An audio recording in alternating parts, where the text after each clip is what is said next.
mission's done, party's over.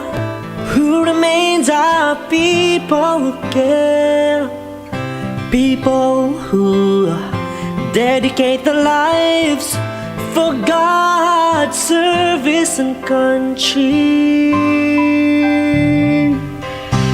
True, yes it's true, we all do that at Bombo.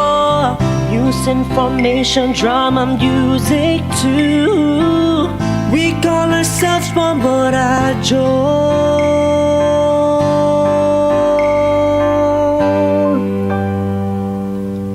To All Star Nation and Kabombo, we all would like to greet you.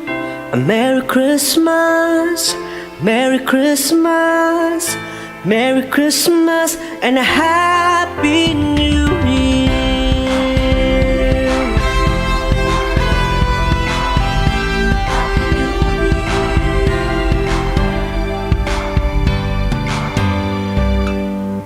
Come and join us.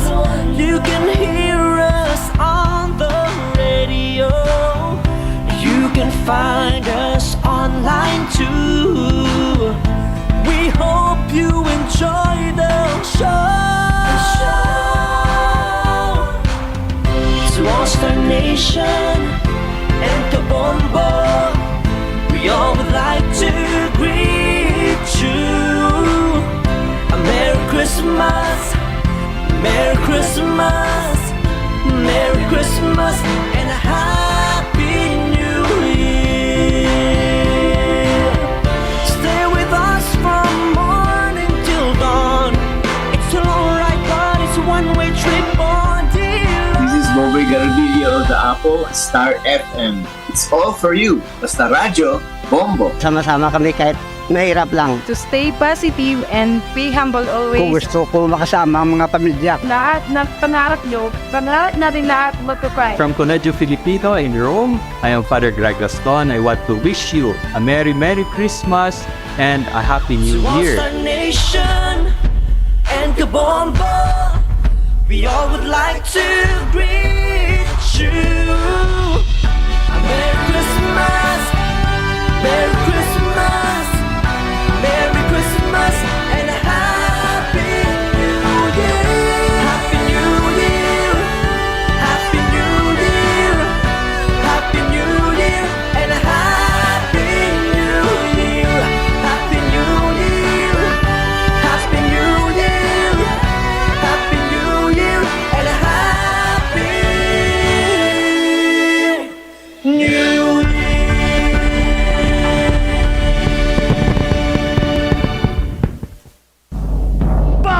Sa Radyo Bombo!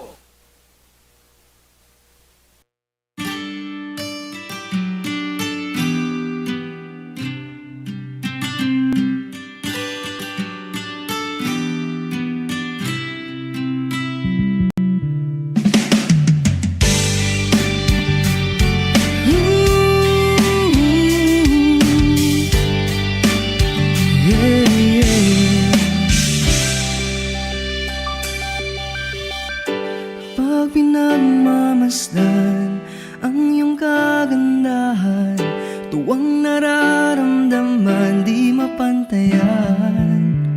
Sa daming nanliligaw sa'yo, ako ang siyang napili mo.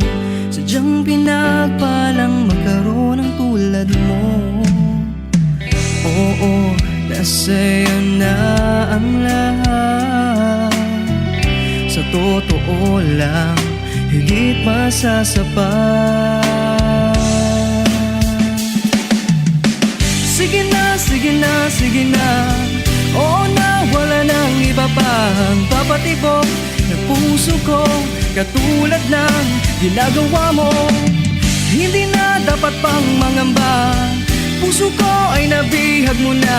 Walang ibang mahal kundi ikaw, o aking prinsesa.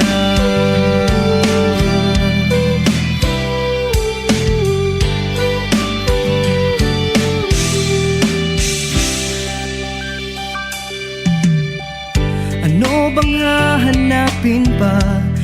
Complete package ka na. Hindi lang puro ganda, may talino pa. Ang puso mong mamahalin, hindi babasagin. Pag-ibig mong nagniningning sa aking piling. Oo, nasa'yo na ang lahat. Sa totoo lang, higit pa sa sapat. Sige na, sige na, sige na. Oo na, wala nang iba pang papatibok ng puso ko, katulad ng ginagawa mo. Hindi na dapat pang mangamba, puso ko ay nabihag mo na. Walang ibang mahal kundi ikaw, o aking prinsesa. Kung isa-isahin ang maganda sa'yo, baka di na matapos ang kanta na to. Sa ganda mo pa lang, madami na akong nasulat. Wag na yung iba, baka kasi sila magulat. Sa bawat tingin lalong gumaganda. Pumupuso ang mata pag nakikita ka. Para kang bulaklak na bawal kong pitasin. Para kang ulam na bawal kong papakin. Di ako marunong mag-rap, pero para sa'yo ako'y magpapanggap. Di kaya mag-double time o kaya mag-triple time. Sa'yo lang buong time, sa iba wala nang time. Sige na, sige na, sige na. Oo na, wala nang iba pang papatibok ng puso ko, katulad ng ginagawa mo. Hindi na dapat pang mangamba, puso ko ay nabihag mo na. Walang ibang mahal kundi ikaw, o aking prinsesa. Sige na, sige na, oo na, wala nang iba pa prinsesa. Puso ko, katulad ng ginagawa mo. Prinsesa, puso ko ay nabihag mo na. Walang ibang mahal kundi ikaw, o aking prinsesa. O aking prinsesa. Bayang magiliw, perlas ng silanganan, alam ng puso, sa titik mo'y buhay. Lupang hinirang, duyan ka ng magiging, sa manlulupi, di ka pasisingil. Sa dagat at bundok, sa simoy at sa langit mong baghang, may nilang ang tula at awit sa paglayang minamahal. Ang kisap ng watawat mo'y tagumpay na nagtitinig. Ang bituin at araw niya kailan pa may magdidilim. Lupa ng araw ng waro aming konsepta, buhay ay langit sa piling ko. Aming ligaya na pag may mamapit, ang namatay ng dahil sa'yo. Morning is fast approaching. Let us awaken to the dawn of the new day with God as our constant guide. God our Father, may you grant us wisdom in our decision, courage to rise from all our mistakes, devotions to our duties, and gladness to share and cooperate for the good of our families and our community. May you spark in us a love for the truth and respect for one another. May you preserve us from false pride, unselfishness, and help us to live in peace with one another as brothers. Amen. Good morning. This is radio station DYWB, now signing on. DYWB is a commercial radio station owned and operated by the People's Broadcasting Service Incorporated. as authorized by the National Telecommunications Commission. DYWB operates daily from 4 o'clock in the morning to 11 o'clock in the evening on 630 kilohertz with a power of 10,000 watts. DYWB is broadcasting from Bacolod City, Republic of the Philippines. DYWB is maintained and operated by the following personnel, duly licensed by the National Telecommunications Commission. First-class radio telephone operators. Joselito Pagayon, Chief Technician with license number 94-1PVI-12314.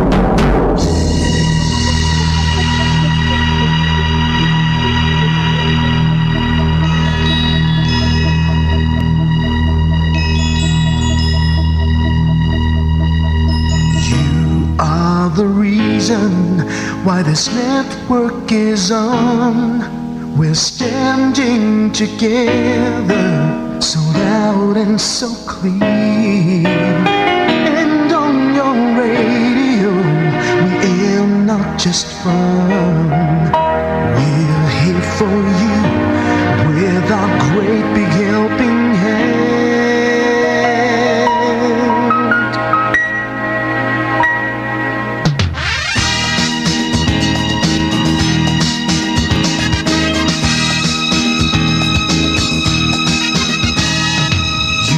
The reason why this network is on. We're standing together so loud and so clear.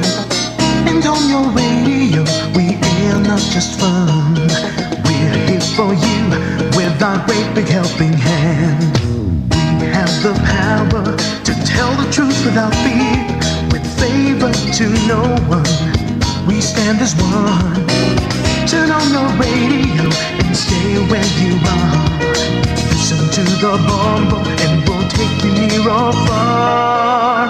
We are here to speak the truth and let you know. We are here for anyone who needs a helping hand. We are here to find the way to freedom and peace. Justice for all, make this world a better place. We are the CBS, the NBN, the PBS, Bombo Radio Philippines.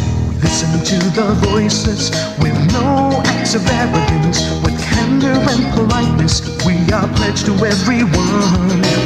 We dedicate ourselves, our fortunes, our lives. No matter what it takes, no matter what is sacrificed. We are here to speak the truth and let you know.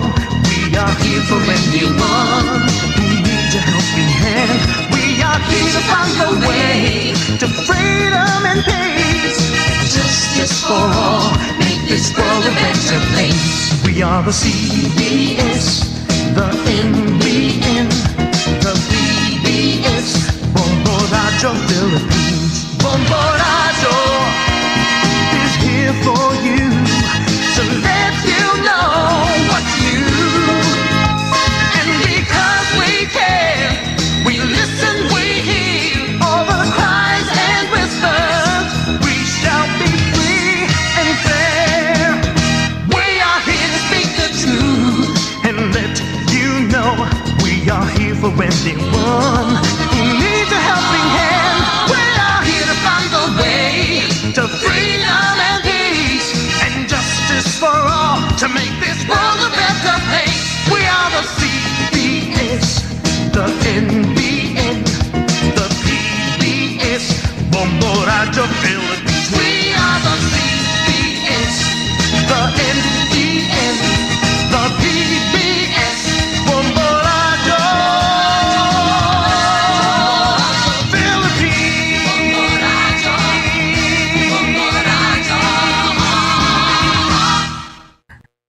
Bombo Radio Bacolod. Paradyo Bombo!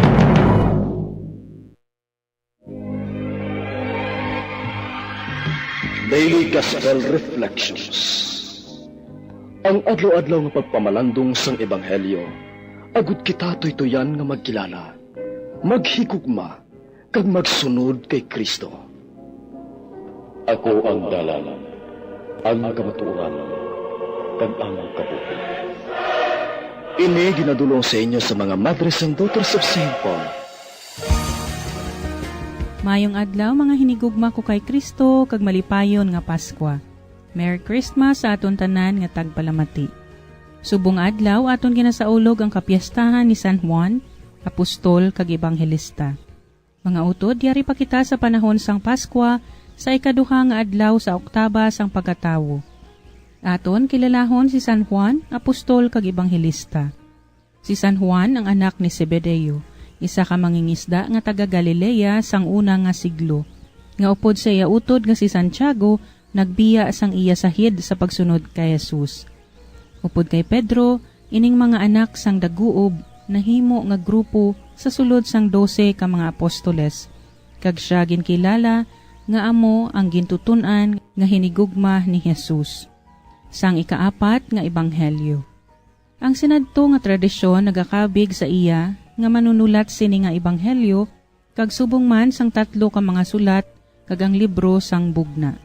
Ginadumdum siya tungod sang iya madalom nga pagpamalandong sa kabuhi kag kamatayon ni Jesus kag sang iya paghatag sing labi nga importansya sa Kristiyano nga paghigugma. Si Juan ginakilala nga beloved disciple of Jesus. Siya nakakilala sang gugma ni Jesus kasubong sang aton pagkilala sang gugma ni Jesus. Ang Dios gugma kag ini na eksperyensyahan ni Juan sang personal ang pagigugma sang Dios. Sa sini-oktaba sang pagkatawo ni Jesus aton pamatud-an ang iya paghigugma dira sa duog kun sa diyan si Jesus na tawo. Sa sabsaban kag si Juan nagapahanumdum sang dako nga pagigugma ni Jesus tubtob sa krus kag sa lulubngan. Sa katapusan nga panihapon si Juan nagsandiay sa dughan sang Ginoo. Bulahan nga apostol ginbugna sa imo ang mga sikreto sang kalangitan kag ang imo magbubuhi nga pagtulunan naglapnag sa bugos nga duta. Mga muyo kita.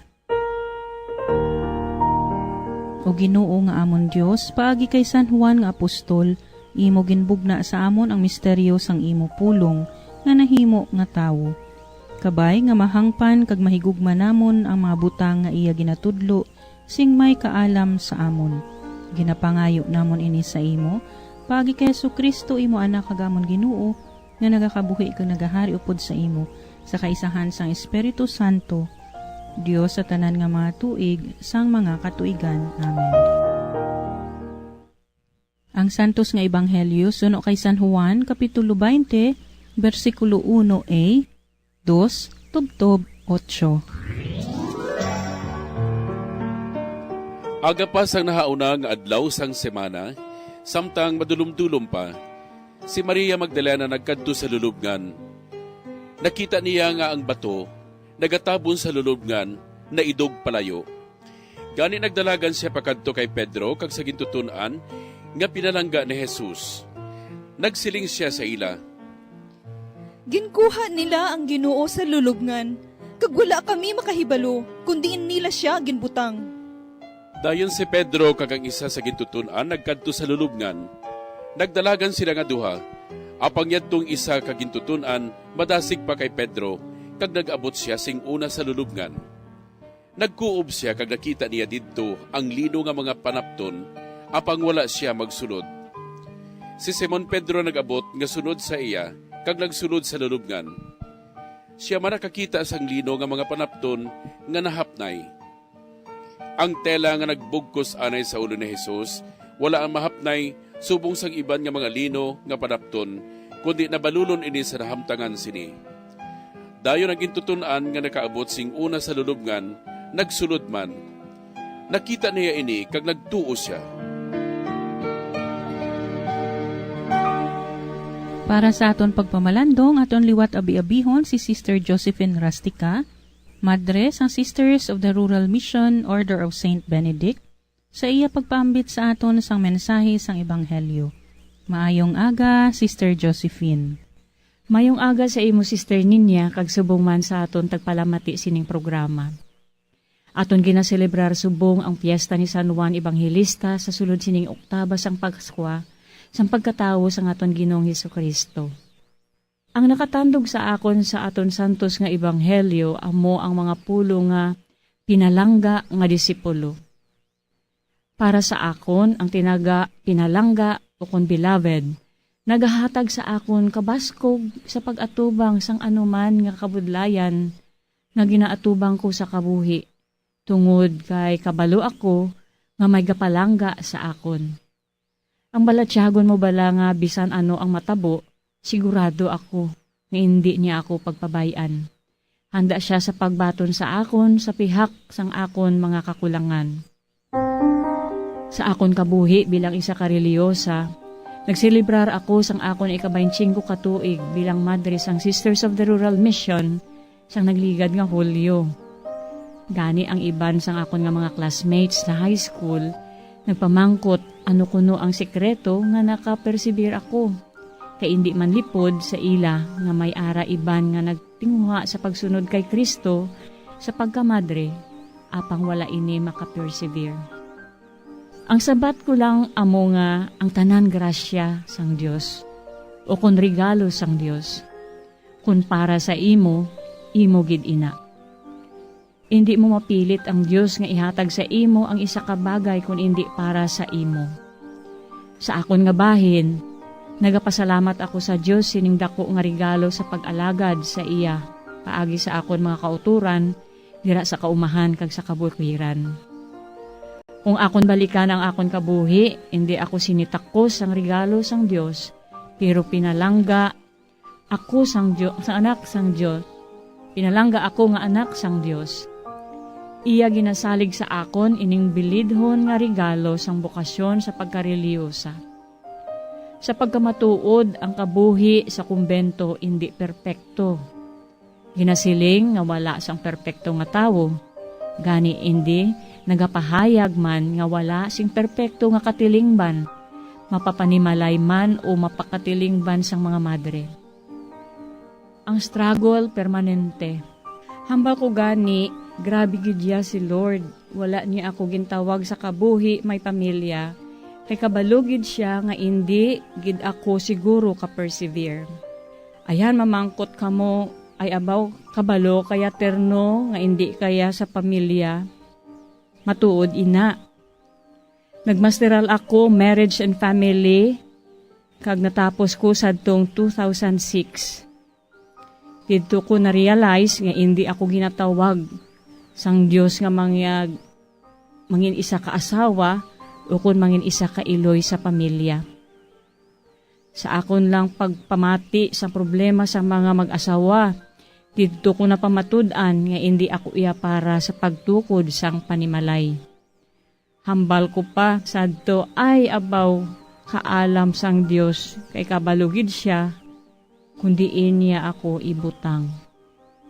Mga utod, ang makasustinergid lang sa aton amo ang pulong sang santos nga ebanghelyo nga ikaw kag ako pinalangga nga disipulo ni Kristo.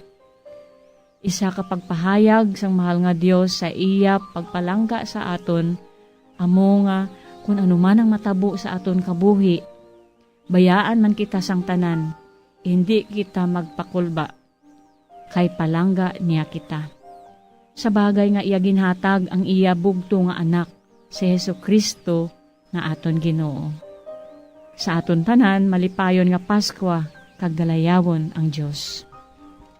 Gani mga utod si Juan nagapahanumdum sa aton kag nagatudlo kung paano ang mangin matudtuod nga Kristiyano, nga amo ang pagkilala kay Jesus kag mangin malapit sa iya, magpuyo upod sa iya kag magsandiay sa iya.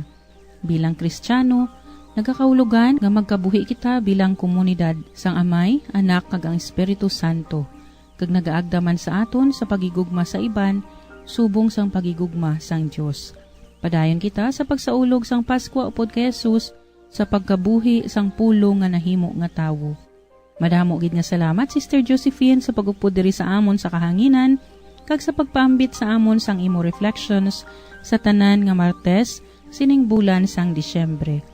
Sa mga luyag makigangot sa mga madres ang Sisters of the Rural Mission Order of Saint Benedict, yari ang ila address 171 Kamingawan, Barangay Estefania, Bacolod City. O kun makigangot sa cellphone number 0906-4822-463.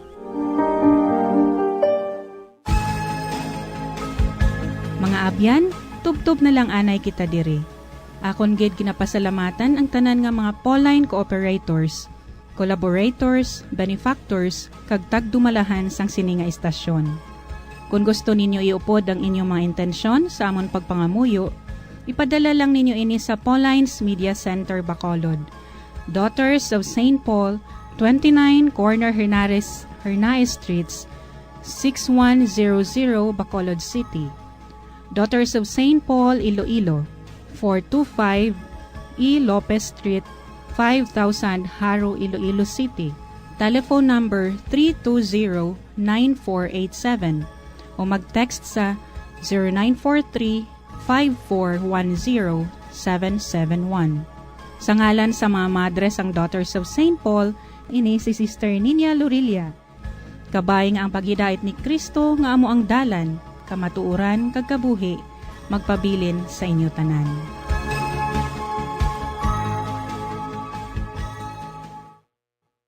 Ini nga programa, kinadulot sa inyo sa mga madres ang Daughters of St. Paul, kag sang Bombo Radio Philippines, ang pambansang radyo ng Pilipinas. Basta Radio, Bombo.